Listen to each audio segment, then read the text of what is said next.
For today's video, may quick tutorial tayo ngayon on how to convert Atomic Credit to GCash or how to convert Atomic Credit to cash.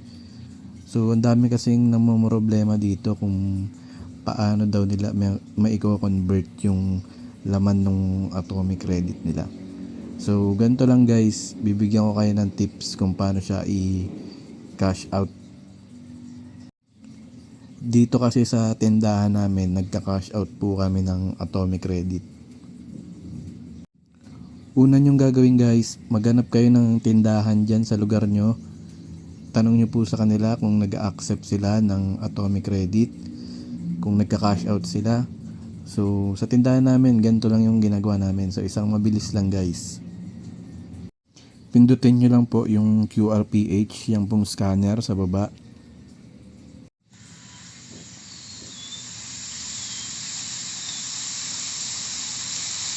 So yun guys, i-scan nyo lang po yung QR code. So ito, sample lang sa tindahan namin. Scan ko po yung QR code ng tindahan namin. Tapos ilalagay ko lang yung amount na ipapakash out ko. So dito, sample 16. So yun, ganyan lang guys. Pagka payment successful na siya, so ito makita nyo mababawasan na yung balance dito sa Atomic. So yun, bagal lang signal.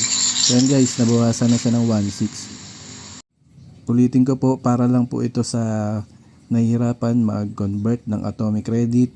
So kung wala kayong mahanap na tindahan na nagka-cash out dyan sa lugar nyo, message nyo lang ako. Ito po yung Facebook account ko.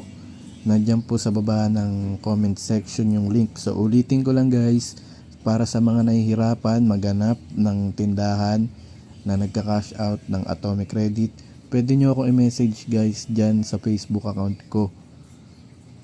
Itutulungan ko po kayo mag-convert ng Atomic Credit. So nandyan po sa baba ng comment section yung link.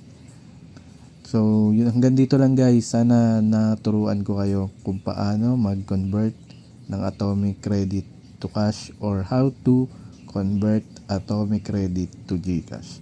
So hanggang dito na lang guys. So maraming salamat sa panonood.